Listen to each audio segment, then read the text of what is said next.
La difficulté émotionnelle peut bien sûr venir d'une position très importante dans l'astrologie, c'est la Lune dans votre thème astrologique. Et c'est vrai qu'il y a des positions qui s'avèrent plus compliquées à vivre émotionnellement parlant et qui ont besoin de vraiment un contact avec sa Lune, déjà à savoir que vous l'avez, à mettre le point dessus, à commencer à travailler sur ça. Et comme on dit en physique quantique, quand on voit quelque chose concrètement, cette chose commence à prendre une forme de quelque chose de gentil et ça peut plus vous faire trop de mal. Donc c'est très important dans tout ce que vous faites dans la vie, si vous avez une difficulté, de comprendre d'où ça vient. Vous allez voir que ces difficultés, doucement, va commencer à s'éteindre ou devenir moins visible, ou en tout cas mieux se vivre au quotidien. Donc aujourd'hui, on va voir quelles sont les choses qui peuvent mal agir sur votre lune, donc sur votre système nerveux, votre alimentation, votre sommeil, votre enfance, votre sécurité émotionnelle et votre manière de recevoir l'amour, parce que la lune, ça fait partie de ça, ça fait partie de ce qui nous blesse profondément. Et notre capacité aussi à nous apaiser dans la blessure que nous avons vécue. Donc c'est vrai que la Lune, si elle est accidentée, et cette vidéo est sur ce sujet, elle peut donner une vie un peu plus compliquée à vivre émotionnellement parlant. Donc quelle est la Lune? Comment vous pouvez trouver votre Lune qui elle est un petit peu dans une certaine problématique.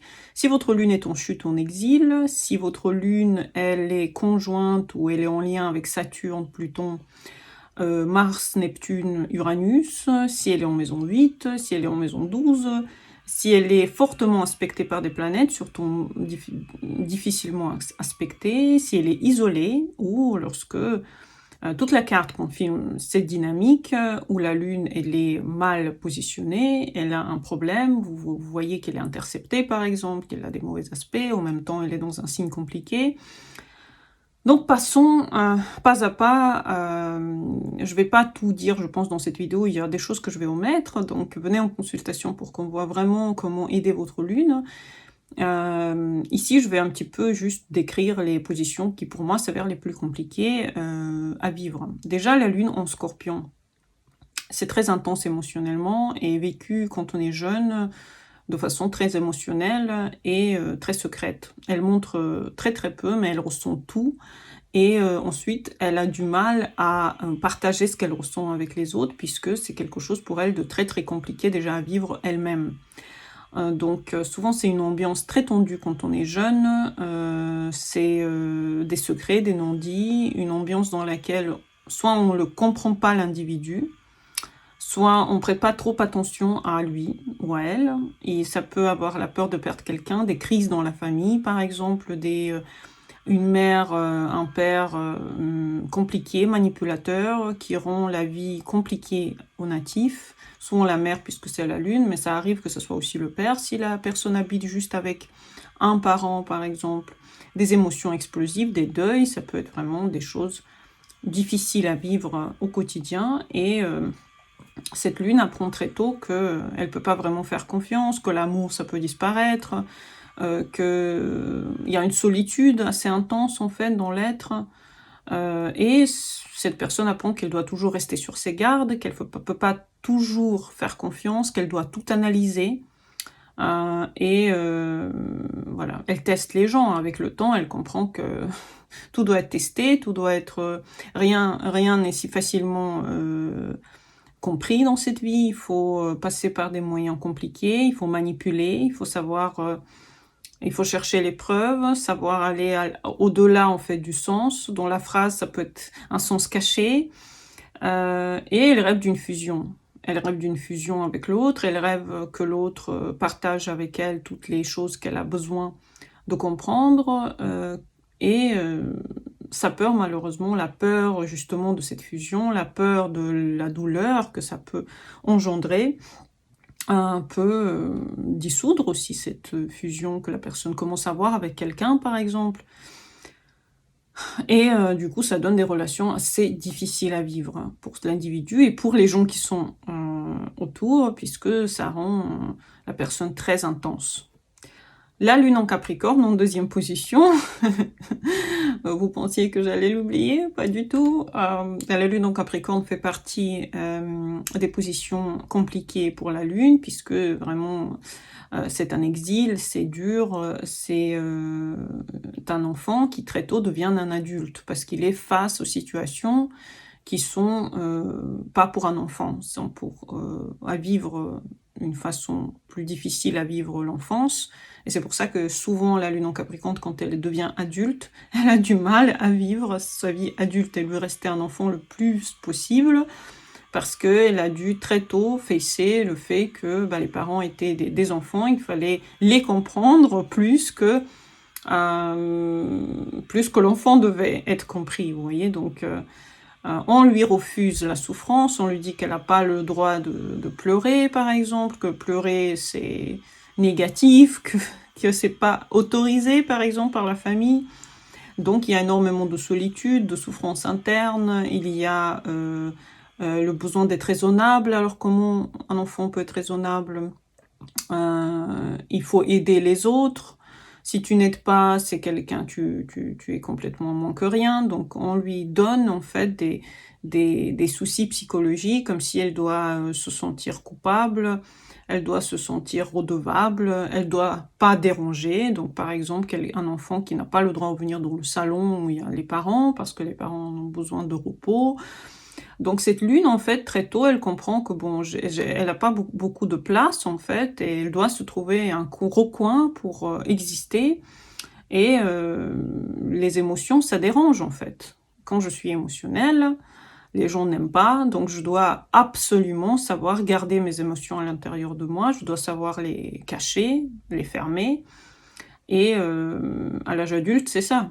Il faut se gérer, il faut pas montrer tout, et la personne, même si elle a peur, même si elle a des complications, elle a l'air fermée comme un poker face, parce qu'elle a appris que c'est pas bien de montrer qu'elle a des émotions.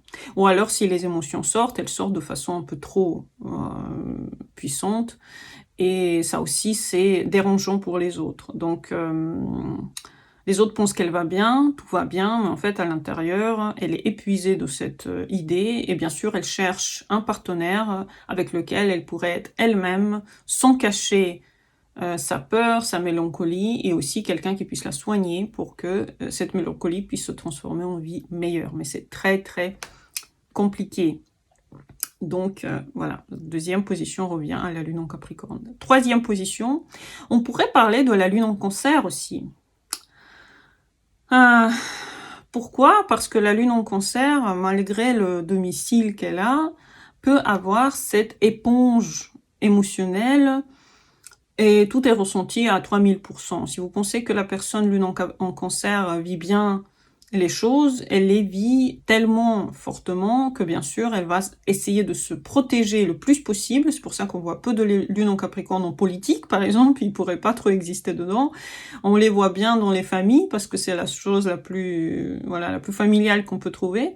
On voit plus la lune en Capricorne dans la politique ou dans des choses compliquées à vivre, parce que la lune en Capricorne, malgré toute la merde qu'elle a vécue, elle peut quand même continuer à vivre bien sa vie, alors que la lune en Cancer peut refuser complètement la vie sociale et se consacrer qu'à la famille, par exemple, parce que c'est trop compliqué à vivre. L'enfance peut être très instable, la douleur que les parents ressentent peut se ressentir par l'enfant de façon très puissante, comme s'il faut tout le temps aider, écouter les disputes, faire partie du monde des parents qui peut être très émotionnel, donc c'est un peu compliqué à vivre. Et elle porte sur elle après le besoin des autres, quand on a besoin d'être compris, entendu. Bon, c'est la lune en Cancer, ressort à être celle qui doit subir ça. Ensuite, on peut prendre la lune en Poisson, qui peut être aussi compliquée, parce qu'elle est extrêmement sensible, elle veut sauver tout le monde. Tout le monde a besoin d'être sauvé. Donc la lune en Poisson, malheureusement, les frontières émotionnelles sont floues, on a du mal à mettre une frontière à quoi que ce soit, de toute manière.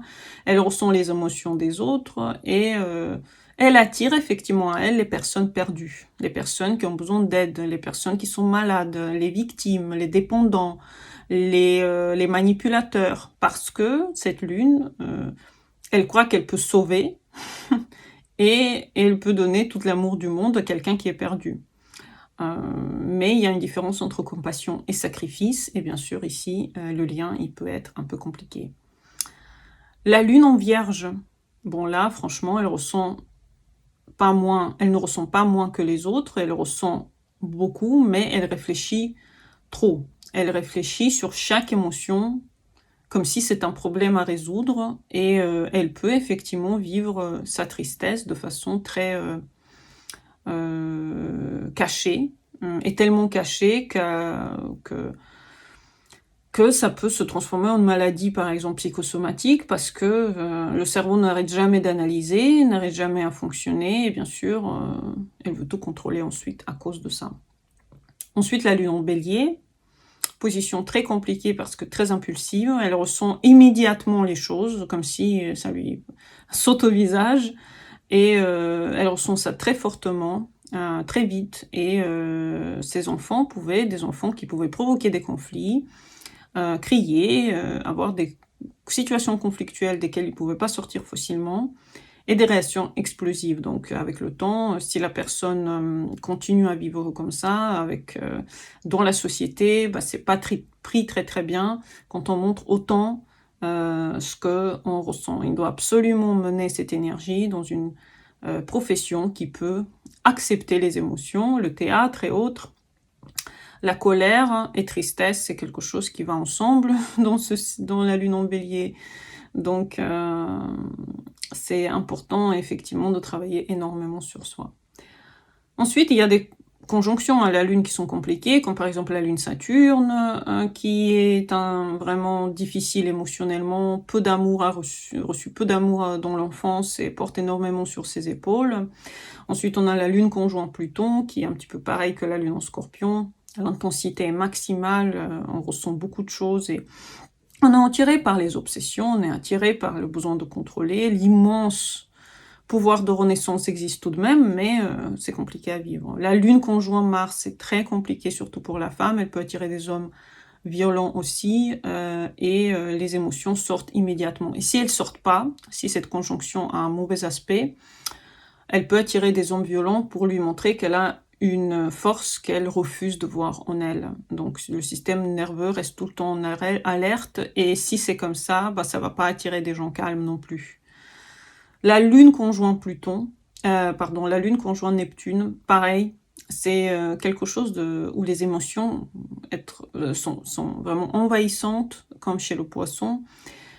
Et l'idéalisation est au-delà du possible. Donc on idéalise, on est profondément déçu des choses, on peut être très intuitif, mais en même temps, on ne sait pas quoi choisir. Vraiment, là, il faudrait carrément contribuer à tous les artistes sur Terre, être l'un des artistes reconnus, parce que ça, c'est une position magique pour la créativité, mais c'est difficilement vécu au quotidien si on ne comprend pas ce qui se passe avec nous.